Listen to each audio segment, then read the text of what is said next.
for any competitive exam, the last few days is considered to be very, very crucial, because this is the time to get more focused, more organized in your planning as you approach the examination day.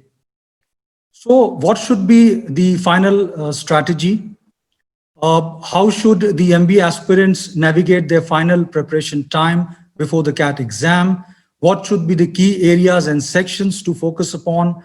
Are some of the usual doubts hovering in the minds of CAT aspirants during this time. To guide you all through this and provide some valuable tips to deal with the situation, I have with me today some of the brightest minds of BIMTECH. These students are the winners of late Basant Kumar Birla Admission Merit Scholarship 2020. This scholarship is a way to encourage meritorious students joining BIMTECH and is in fact given to those young talents who secure 85 percentile or above in CAT, ZAT, GMAT exam, irrespective of the program they are finally admitted into. This scholarship awards an amount of rupees 2 lakhs each, which is ultimately adjusted in the tuition fee as partial waiver. So let me introduce to you with these young, bright minds who have gone through the CAT experience themselves last year. They will be sharing their experiences, valuable experiences of writing the exam last year, and will help you understand about the last few days preparation strategy to optimize your performance in CAT 2020. Starting in the alphabetical order, I have with me Amal G. Varghese. Amal is from Kerala. He has done his BCom from Mahatma Gandhi University, Kerala, and also has a work experience of 3 years. He has done his CA articleship, was able to secure a percentile of 94.92 last year in CAT. His areas of interest include capital markets, behavioral finance, and playing football. Amal wishes to specialize eventually in the area of finance with analytics as vertical specialization. Next, I have with me Ariman Nair. Ariman is also from Kerala, has done his BSc in electronics from Mahatma Gandhi University, Kerala. He is a fresher. He scored a ZAT percentile of 88.6 last year. Loves to play football and badminton, and also have a keen interest in music and photography. He will be eventually specializing in marketing with IT and ITES as business specializations. Next, we have Harsha Sudhakaran Nambiar. Harsha is also the moderator of this session. She's from Ghaziabad in Uttar Pradesh. She has done her BBA from Indraprasth University, Noida. Prior to joining BIMTECH, Harsha has worked for 13 months in Barclays, which is a British multinational investment bank and financial services. She worked there as a collection agent and later as culture and communication trainer. She's also trained in American Sign Language, and before joining BIMTECH, she has also completed a course on financial analyst from Udemy. Her CAT score was 86.8 percentile last year. Her hobbies include listening to music. Harsha, incidentally, is also the class representative of her batch and part of BIMTECH's prestigious media conduit. Harsha would be specializing in finance with data analytics as vertical specialization. Next, we have Jayant. Jayant is from Faridabad. He's a BTech in computer science from Manav Rachna College of Engineering. Jayant also has a work experience. He has worked for about 2 years in Yamaha Motors as a system engineer. Jayant had a CAT score of 92 percentile last year. His areas of interest include traveling and stand-up comedy. Jayant would be eventually specializing in finance with analytics as the vertical specialization. And finally, we have Surbhi Daksh. Surbhi is from Firozabad. She's a BCom graduate from University of Delhi, is a fresher. She had a ZAT percentile of 86.72 last year. Her areas of interest include playing basketball. She also loves to read financial novels, like to travel, and has an inclination in share market. She's also part of the sports conduit of BIMTECH as its executive member and is also a member of CFA Fin Leaders. Harsha would be specializing in finance with BFSI as vertical specialization. Now, with these words, I welcome all the student panelists and will now invite Harsha to take forward this session. Thank you. Perfect. Thank you very much for giving such a wonderful introduction. I don't think that we have to add any more points or say anything extra about us. You shared all of it. Thank you very much, sir. So, right now we are here to discuss about how to crack or how to work in order to get a good score in CAT. But before that, in our team of five, I can see that Amal has the highest score. He was scored in 90s. That's a wonderful score. So, curiously, out of curiosity, Amal, the first question is to you. Why should a person choose MBA? Well, this is a question that I asked myself last year only, and the at that time I had a lot of confusions. Like, if is MBA the right choice? Should I continue with my CA or taking a 2 year break and investing like a really big amount for doing MBA? Is it the right choice? So I had confusions even after I got my admission in BIMTECH. I was confused, but once the classes started, I was pretty certain that this was the right choice, because no matter what your area of expertise is, what your whether how functional it, how technical the area is, you would eventually be working in a corporate setting and would eventually rise to a managerial role. And in a managerial role, you will have to gain understanding of all areas of management, not just your one area of specialization. So that I'm doing actually a general MBA. So in the first 2 years, you get all the basic ideas of all the sectors, and as you progress further in your career, sorry, in the course, in the you specialize in in a particular area. Actually, in BIMTECH we have dual specialization, so two different areas, and it really adds to your resume, because you will be doing one functional specialization and one vertical specialization. So it really adds to your resume. So I'm actually very happy with my choice, and I'm pretty sure if you guys are in confusion, just take this leap of faith, because eventually you'll love this choice, because MBA is all about developing skills that you don't get to develop in other areas, like people management skills, decision making skills, entrepreneurial mindset. So you will develop all that here, and I can vouch for that actually. And thank you. Great, perfect. So, the way you have explained it makes a lot of sense. Thank you very much for that insight, Amal. This is an open question to the rest of the panelists as well. Would you like to add any point to what Amal said?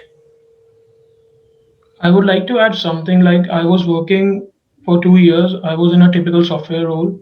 So when I was trying to look for more opportunities, so I discussed and I found out that for my diversification of my skills and for better opportunities in the corporate, MBA would be the right choice. And since I came to BIMTECH, we have already passed one trimester and the learning curve has been so steep that it's a match with the best of schools that we have in a country. Perfect. Again, thank you for sharing your thoughts with us. Now, what comes to my mind is that when you go for higher studies after your undergraduation, um, when it comes to business, education related to business, people have a very, this is a very common question among the students. Should I choose MBA or should I choose PGDM? So, what is the difference between these two? Aryaman, if you could help us with that. Thank you, Harsha. So even I was really confused about both these terms. Obviously both of them are postgraduate courses, but then the confusion was about what is their difference. Why do you have to differentiate between them?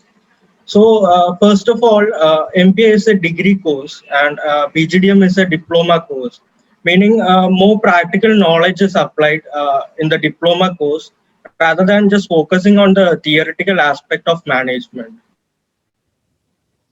More suitable and aligned with the trends of the corporate world. Then the major difference is that MBA is a program conducted by universities and colleges affiliated to those universities. Whereas PGDM is a course that is conducted by autonomous institutes that are recognized by the AICTE, approved by Ministry of HRD and Government of India. Also, I would like to emphasize on the syllabus of the courses. Like in PGDM courses, the syllabuses are designed by an institute individually, which leads to more flexibility in the curriculum. You can add courses which are trending right now in the corporate world. Whereas in the MBA courses, the curriculum is formulated by the university, which is pretty rigid. You can't. It takes time to change the syllabus. So hence, if you are looking to build a successful career path in management, it barely matters which course you choose. I mean, both of the courses are equally good, but then all that matters is the institute you go for. So therefore, think practically at the time of finalizing the institute for your management course. Thank you. Thank you very much. Now that we're talking about, selection of courses and, how to prepare for the CAT as well. This question is directed to Amal. Um, could you help us? I mean, could you give us a few tips for improving the overall performance based on the tests that you're supposed to give? Should I give a test or should I go for, self study? How should I go about it?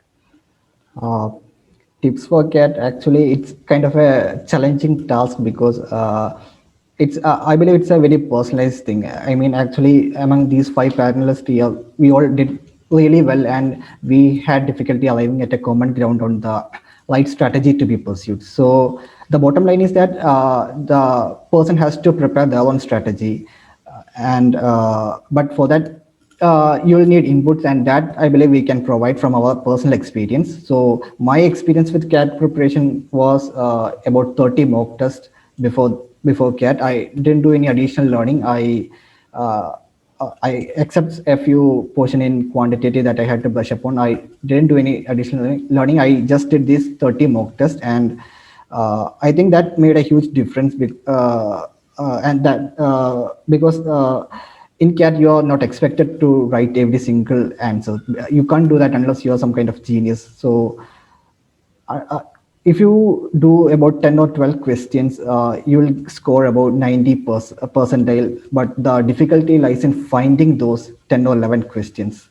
So that really comes through practice. And if you ask me, initially during my mock test, I used to waste a lot of time doing questions that I couldn't solve, or I could solve, but took unreasonable amount of time. But towards the 8th or 9th mock test, I got that instinctive idea of if I could do it or not within a reasonable time. So I think practice is important, and that worked very well for me in both decision making as well as quantitative section. But for verbal ability, my strategy was different. I looked for, because I couldn't find that instinctive idea of whether I could do it or not correctly. So I started depending on data. In the verbal ability section, my accuracy was around 70 percentage. Sorry, yes, 70 percentage. But reading comprehension, I had around 90% accuracy. I actually dismissed this data initially because I didn't particularly find reading comprehension that simple compared to verbal ability. But as the trend continued, I focused on verbal ability only. I didn't write. Wrote about 2 or 3 questions in that final CAT exam from verbal ability section. Was from RC, and it worked very well for me. I scored about 97 percentile in VRC section, and that was the highest in all 3 CAT sessions.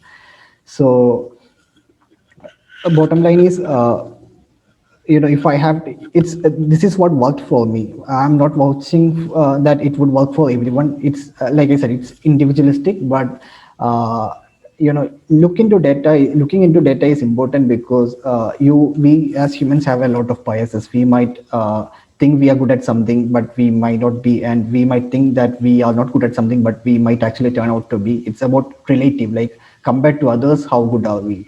So look into data, and at the same time, it's important to trust your instincts. So uh, you'll have to do a lot of practice to get the right instincts. And I know it's pretty late, but your exam days are closing in, but you still have time to do.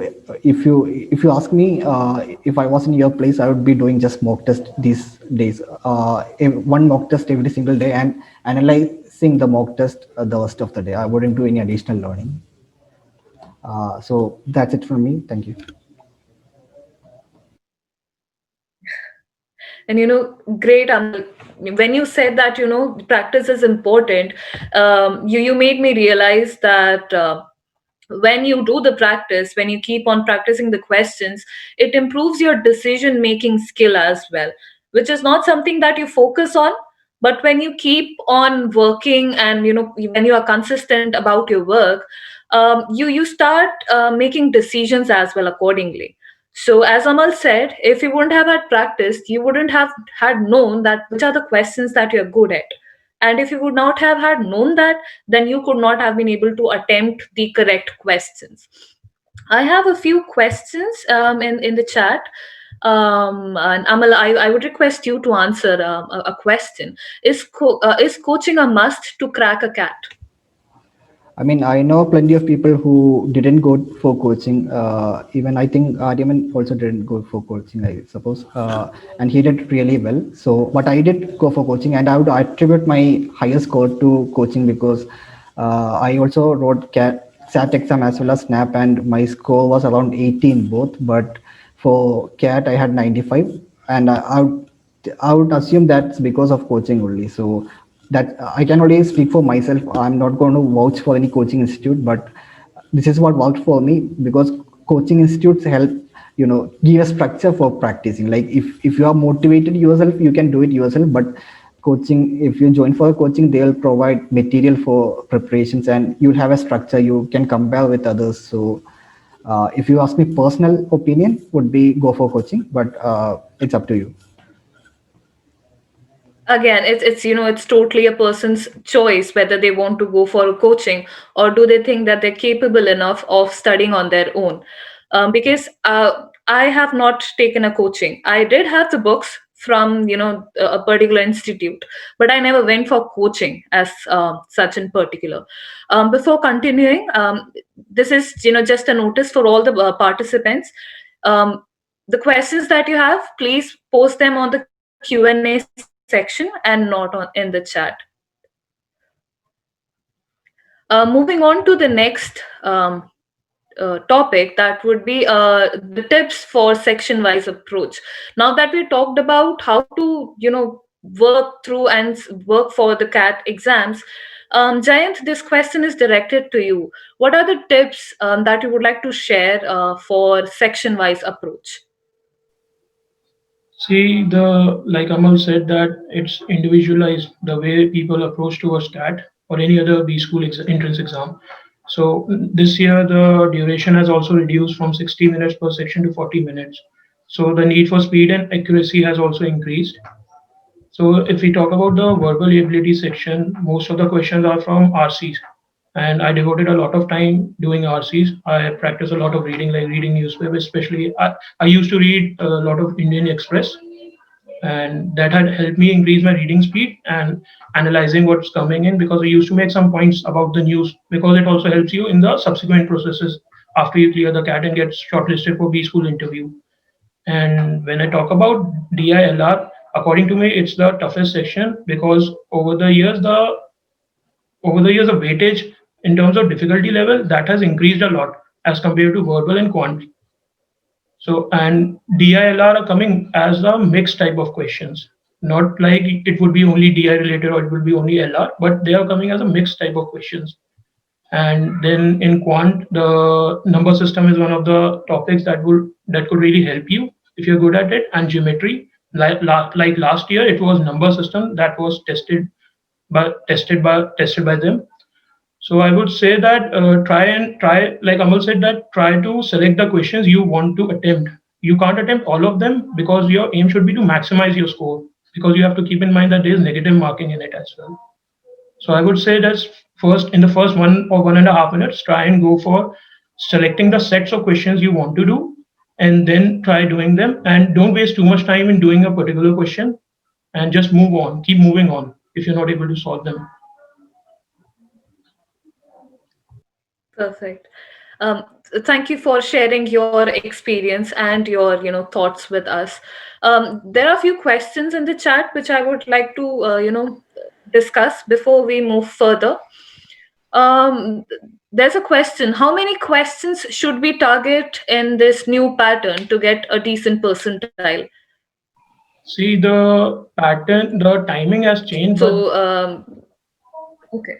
yeah, so the timing has changed, but the number of, because I read about it, the number of questions are going to be same. So I think so 10, 12 questions in each of the section would definitely help you in getting a good percentile. But accuracy is a must.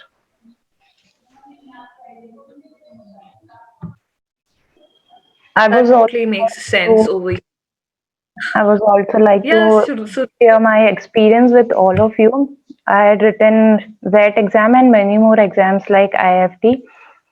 So there are different section in that. Like first section includes verbal plus LR, and second is DI, and third is decision making, and fourth is GK. So they give separate timing, like 20 minutes for the GK section. And last year I gave the Z exam, so I was like thinking that they'll give some question from the LR section and some question from the verbal section, but I didn't find a single question from the LR. So don't think about this, that you are going to get like some of the questions from LR section or verbal section. They can totally depend. So if suppose there are 40 questions, you will get 10 questions for the LR or 30 questions from the this one verbal section. So there are subjective questions also and objective questions, and it is totally on the reading, and you have to speed up your reading while this one doing the verbal section. And for the GK one, the current affairs are there, so it's not that much tricky. So you have to be like more focused on the this one, the GK portion, because if you score good marks in the GK, so it will be good for you. And for the decision making, it totally depends on you. You should be wise, like taking a decision. And for the DI, you should be good at calculations. Great, Surbi. So what you have shared has added to, has made a lot of sense, honestly. When we talk about time management, what I would like to say is that, there are two ways to manage time. One is the managing time on a daily basis, managing time in your daily routine, and second is managing time during the exams. Now, even though it might feel that these two are totally different, two different things altogether, but trust me, you cannot manage time in a 1 day time or a week's time. You have to work on it over and over again. It takes you 21 days just to make that a habit, 42 days to make that your routine, and that is how it goes. And this is something that I have heard a lot, but that made a lot of sense when I actually started implementing it in my personal life. So I will be discussing about the time management tips with you, which I believe will answer most of the questions which I see on the chat as well. So one, talking about the time management in your personal life. What you have to focus is on what are the questions or what are the topics that I'm going to work on today. So, for example, I'm going to work on logical reasoning. I'm going to give myself 40 minutes, and these are the 5 questions that I'm going to work on. You don't have to pressurize yourself, you don't have to force yourself. You have to make sure that within the given time, you complete the questions that you have assigned yourself.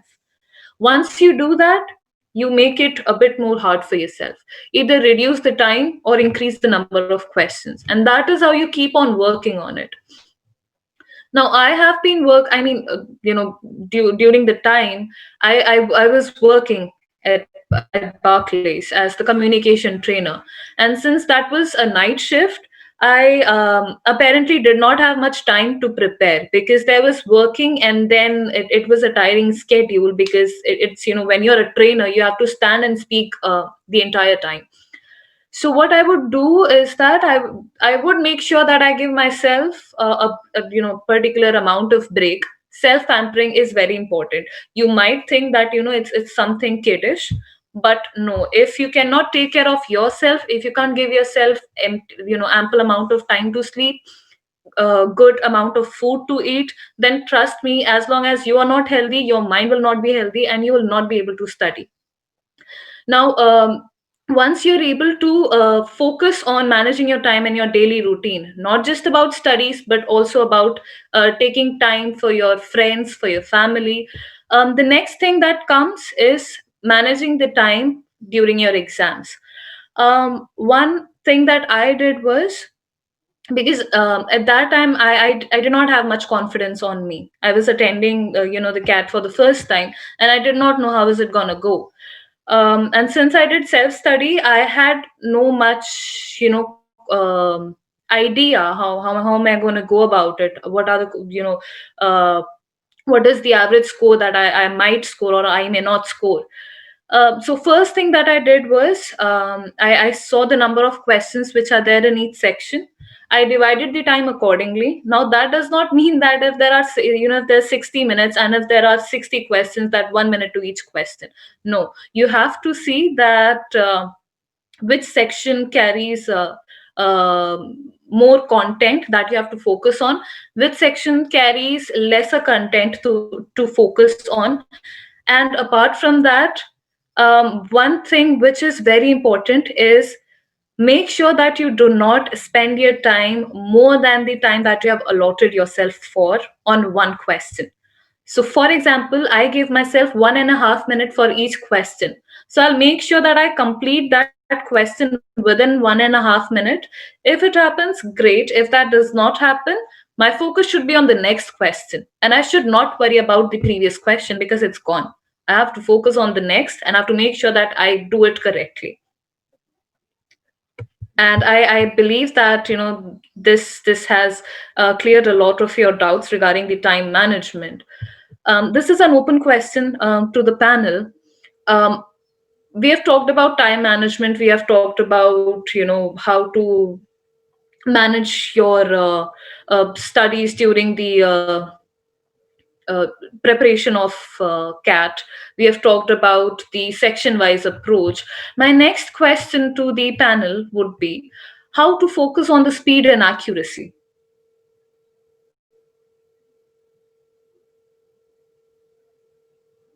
And this is an open question, anyone can If you answer. ask me, I have only one suggestion. Don't overthink it. You don't have the luxury to overthink. Just trust yourself, do your best, and if and just trust that if you believe in God, trust that you have done the right thing. That's all I can say, because you don't have the luxury of overthinking during CAT examination. Just do your best. Don't overthink it. That absolutely makes And sense. I would Is like there to anything say, else? that focus on your strength rather than trying to name all the questions. because you don't have that much time, and it's not about attempting all of them, but attending questions that you can solve and that would help you increase your score. Just I'm just reading the Q&A session and I'm getting the question just like how to speed your accuracy to solve every question. Don't solve every question. Just focus on your strong area and capture your strong area, and just focus on it. It will solve. And seriously, if you are going to solve whole question or whole paper, it's a cat paper. Just it's a smart way of solving the questions. Just, there's no way of mugging, or just be a smart person and do a smart move. That's all. I would like to add, as Amal said, that believe in yourself. That's the first thing that you have to do, right? And also to improve the accuracy. You can go through the question paper much faster. Don't be stuck on a specific question for too long. You have to divide the time accordingly to do that. So that's Great. And what Aryaman just said, it totally relates to the smart way and not the hard work. Of course, hard work is important because without hard work, you would not be able to, give the exam for CAT. But then smart work is also important because once you're there in front of the screen, all you have is that particular amount of time, which is 40 minutes for each section, I believe. So you don't have the time. As Amal said, there is no luxury of time that you have over there. The smartest work that you can do is, if you know it, attempt it. If you're able to complete it, great. If not, move to the next question, and that is the smartest thing that you can do. Again, another question to the panelists. Um, I'm not able to implement Quant's concept, and I'm very worried about the same. Any suggestions? I would like to give this answer. As I am a commerce student and I didn't take mathematics in my 11th and 12th because it's a fear for me that like I cannot solve this in mathematics. So, but in that exam, I scored 99.87 percentile in quant section. It's just you go through your, just clear your concept while what, if you are taking coaching, just go try to solve as many questions you can, and just try to if you are having some of the books, uh, and this one you can go, there are many more platforms, like YouTube is the best platforms right now. So I have cleared all my this one concept from the YouTube and in my coaching, and I solve as many questions I can. So this is the tip from my side. Thank you, Subi, for the insight. There's a question which is for the freshers from our panelists. Is it hard for freshers to convert a call? Um, I like to give this answer. Even I'm a fresher, and like 2 days ago, I got my graduation exam result of my graduation exam, and no, it's not really hard to like crack an interview. You can like give neck to neck competition to like experienced people. I think Harsha and Jayant, Amal also had an experience. I don't think so. No, I would like to say that if you That's totally true. if you go by the stats of various B schools, Yeah, continue. you will find out that most of the schools have freshers as their batch. Even our batch also like a percentile, more percentile of freshers than experienced one, right?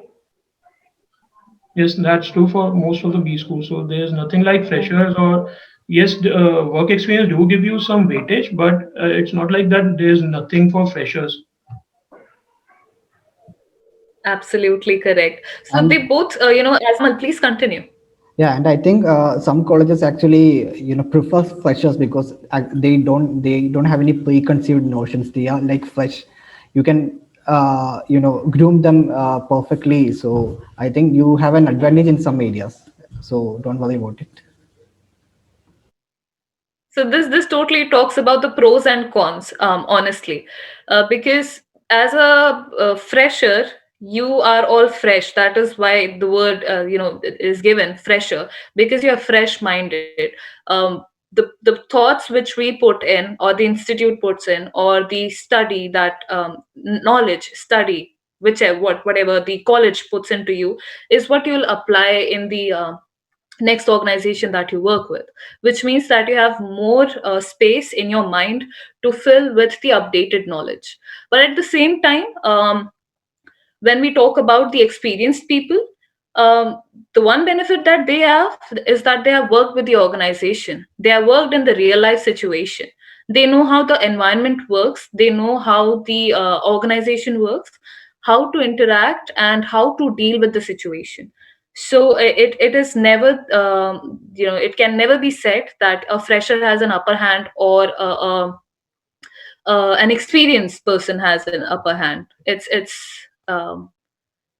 same for both, I would say. um, there are a few more questions that I would like to ask. Aryaman, this question is to you. um, could you give us a few tips for the exam day? So I would like to talk about a few focal points of the exam day preparation. Uh, there are three C's that one must follow on the day of exam. They are confidence, clarity, and composure. So as you can see that all three are connected with mental preparation rather than the revision of the exam material. So my suggestion and from my own experience is that you should not revise any kind of preparatory materials on the day of exam. Also, the fundamental principle is that what you could not study or accomplish in the months of preparation cannot be imbibed on the day of exam. So a revision should be avoided at all costs. Like it is of no value on the exam day. So once you understand this concept, you can focus on your mental preparation. So now let us go back to the three C's. The first one is confidence. It is very important to begin your day with confidence. So let me share you with my experience. Like I had my BIMTECH interview on the same day as my ZAT exam. So obviously I woke up pretty anxious, and it is natural, to get anxious on the exam day. But for a few seconds, I closed my eyes and concentrated on my breathing, and said to myself that I can do it. So it is a way you control your mind that will play an important factor on the exam day. So also, if you want, you can give a few pep talks to yourself whenever you feel tense, and if you want to be more confident. So now the next big C is the clarity. So as you all know, most of the competitive exams have analytical and decision-making questions, and these require absolute clarity of thought, unlike problem-solving questions, which require practice and learning. So it is very important to keep a clear head, and you do not want to cramp your mind or cloud your thought with anything else. So you don't want that to happen. So be confident and have clarity in your thought. And now lastly, composure is also very important. Be cool even when you are feeling nervous. Do not rush things, and plan your schedule ahead. And also try to reach the venue ahead of time. Even though I had my interview on the same day of exam, I managed to reach the venue well ahead of time. That gives us a pretty good time frame to settle down and get things sorted in the exam center. So also to stay calm, do what you feel like that makes you feel calm. For me it was listening to music, and also I had to travel some distance to reach my exam center. So that helped me to calm down myself. So once you remember these three C's, I'm quite sure that you'll be able to turn out well on the day of exam. So thank you. That's what I said. Amal, that totally makes a lot of sense, because when it was my day of exam, one thing that because I directly came from my workplace, I did not get the time to sleep. I was, all moody and frustrated, irritated, and I was like, I don't want to give the exam. That was the mood that I had, while going for the exam. But one thing that I talked to myself about during the traveling time was that your peace of mind is very important. If you do not have your peace of mind, then you will not be able to give the exam. And if you don't give it with your peace of mind, then you would not be able to score what you're expecting to score. I have another question, which is to all the panelists over here. Um, this is a very general question that comes in a mind for a person who does not know what to do. I know that I want to do MBA or I want to do PGDM, but I do not know where should I specialize. So, what specialization should I choose? How should I go about it? So I can answer about it that what one should focus on is his area of interest. What do he want to do in the future? Because the decision would affect the rest of the years of your life. And plus, when you come to BIMTech, you get to select your specialization in the second trimester. By that time, you get to experience all the subjects from different areas of specialization. So you have a better clarity and you can select the specialization accordingly. Understood. Thank you for that information. Is there any other panelist who would like to add to this? Like Jen said, if you are confused, I think a general MBA is the right choice because the first year you get to explore all the areas, and by that time you will be able to make the right decision. So I totally agree with Jayant in this one. Great. One very interesting question. We have this leadership and experiential learning at BeamTech, and what are the advantages and what is the help that I can gain from this particular course?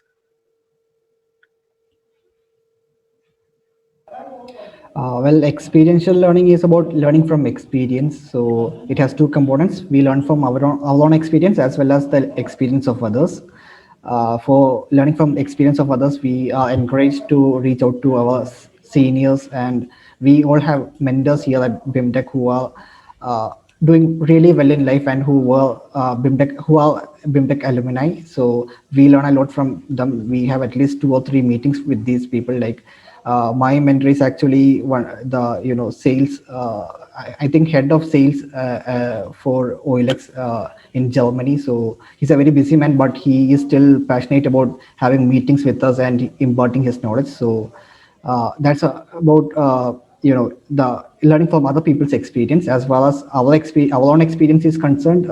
We have various corporate competitions, and uh, it's like I would describe it as a mini and entrepreneurial model because you in these competitions you would be uh, assembling a team, developing a project, presenting it, convincing a faculty who's an expert in that area that your project is worth their time to so that they would mentor you. So out that is how you get an idea of how the entire thing works and the entrepreneurial process works. So from that perspective, I think experiential learning is one of the most valuable part of the curriculum offered by BIMTech. And you know what, that you said, Amal, that got connected with one of our super seniors. That is the best thing that I've ever noticed. There is a spirit of a belongingness at BeamTech. The seniors who have passed out, the super seniors who have passed out, who have passed from BeamTech, are still there looking out for us and who are ready to help us, even though they have this tight schedule. And that is only because they still consider themselves as a part of BeamTech, and they're there to help us, which is a big, very big honor for us as well. Um, I'll move on to the next question now. And this is directed to Surbhi. What are the things that I should keep in mind while selecting or applying for schools, the B Uh, schools? so, like, I had written CAT and Z exams. So, I filled many colleges like IIMS. IIMS is the first criteria for all the students, and I filled the BIMTECH. I've this been four School of Management, Kedza Sumaya, and Tapni. So my first choice is BIMTECH anyway, uh, all time. So I always wanted to go with the finance one. So I always heard, because Birla is a brand value, everyone knows about it. So the thing is this: I want to go with the finance specialization, and I think as everyone always see the ROI and the placements and the fee structure. So I think it is the best win, and we are getting the good placements.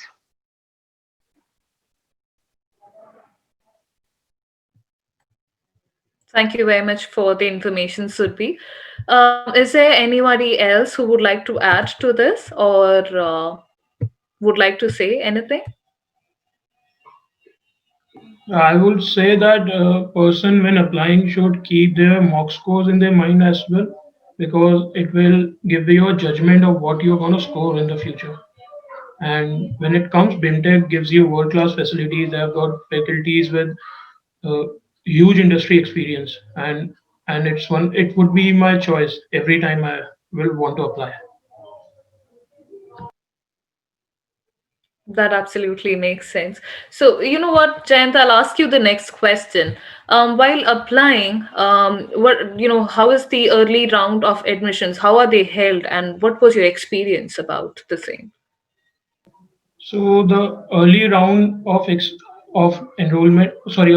selection, it's held in December. I think so, in mid-December. So in that, what happens is students are selected on the basis of their profiles, like their past academic records. They should be consistently scoring well, and their work experience, or some other things like the national or state level competition that they have won. Because when the shortlisting is done after the CAT result is out, there is a lot of overlap in the admission process of various schools. So that's why BIMTech holds a early round of admission, which is held in December to avoid this thing. And plus, you also get to experience the PI and VAT process that you would be gonna eventually sit in the future.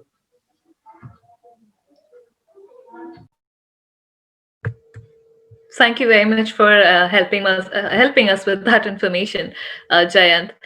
The next question, let me ask that to Surpi. Uh, how would you like to explain the second phase of applying for admissions? The second phase is for those students, those who get this result after the result. This is the second phase, and the first phase is those who have the experience, and they seriously, this is the item, the best item. They get a cherry on the cake, so just they have to like eat it, and nothing else. So if you want, you can apply for the first phase if you have the experience of the this fin corporate. So definitely, if you are like meeting to our criteria, the college criteria, the BIMTech is going to definitely call you for the first phase. And for the second phase, it is similar. Like first we have the vet for the like for more than 20 or 20 minutes, and then we have an interview round, and then the results are out after some days. So now I think that criteria has changed because of this pandemic situation. So you'll get to know about it.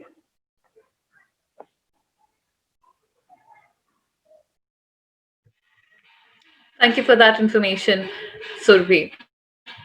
So now that we are, almost to the end of our discussion, there are a few questions that I'll take from the chat. I can see that there's a person who wants to ask, does BeamTech call for personal interview and written tests to freshers too? Like I already said, that they do call. You just have to meet their criteria, and based on your profile, they will give you a call If you qualify If, the criteria and your profile is good. even I got a call. I am a fresher. Even I am a fresher, even I got a call.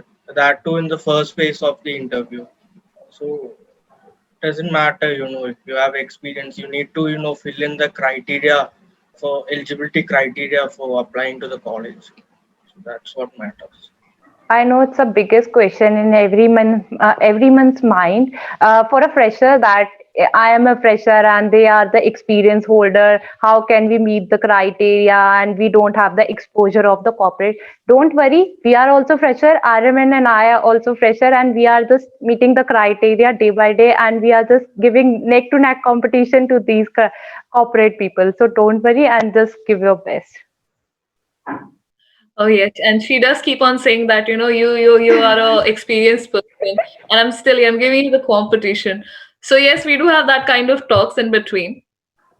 Um, Let me see. What are the other questions that we have over here? Okay, so I can see that there's a question about how many questions should a person attempt in order to crack CAT. So, are there any particular set of questions that a person should attempt necessarily in order to crack CAT or get a good percentile?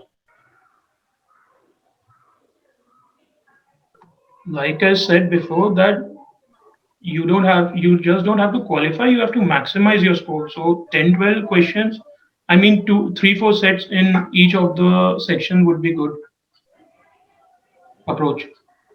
So I'll say 10, 12 questions in each of those 3 sections, you will be able to sail through it. Perfect, Jen. As per me, I would say that it. I don't believe that the CAT has negative scoring. Is there any negative scoring for CAT? Yes, there is.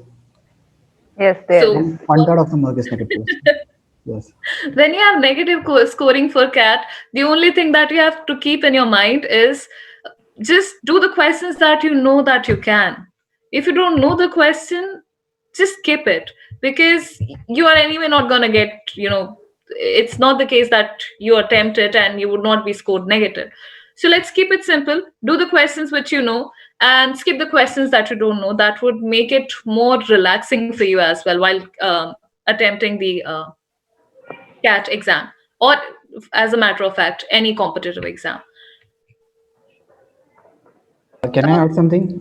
Yeah, sure, Amal. uh, don't focus on like this, look for these magic numbers that you have to attempt to get this good score, because you are actually the first batch writing the 2 hour examination, so we can't actually give you the right number, but just practice a lot and do as much as you can. And uh, if it's difficult for you, it's difficult for everyone as well. So, and the percentile matters, not the percentage. So just don't get stressed if you are not able to do a lot of questions, because it's the same for everyone else. So just do your best, and that's all. Thank you, Amal, for adding to the point. One last question before we, complete the session. How much does my academic score matter um, while going for admissions, and how much does it matter about if I do not have, you know, good academic score, but I have a good score in CAT? How much does that matter? The consistency would be required everywhere you go. Like CAT is just a screen, just a first stage that will get you shortlisted. But later on, you would have to prove on different things. So academics is one of those parts. I'll say if CAT is important, so is the academic and the overall profile of the student. That makes a lot of sense, Jayant. So it basically means that you must have at least 70s or in the 80s in order to put yourself forward. Once you get the call, that is the struggle where you don't know about the situation, but after getting the call, after sitting in front of the interviewees, the next step and the the confirmation to your selection in the college totally depends upon you. How you talk, what is your attitude, what is the type of answers, and what is the response to the questions that is thrown to you or asked to you. That is what totally matters when it comes to admission after the call. Of course, before the call, for the calling process, your scores, your academics matters. But after that, it is you, your personality, which convinces the interviewees whether this person should be called or not. With this, since I do not see any more questions over here, and I believe that we have almost addressed everything here, I would like Anshuman sir to complete the session for us.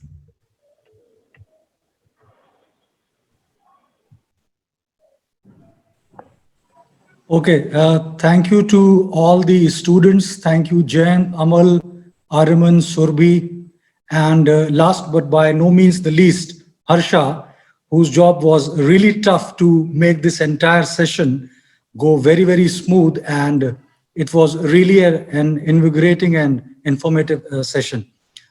You guys are giving a tough job, I must say, to most of the people who are organizing webinars these days.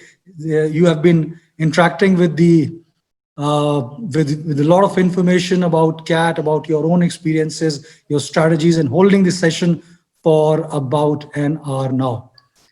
Okay, with these words, we'll wrap up this session. But before I leave, you can write down to us, reach out to us for all your admission related doubts on the email ID admission@bimtech.ac.in. We also have a dedicated Facebook group.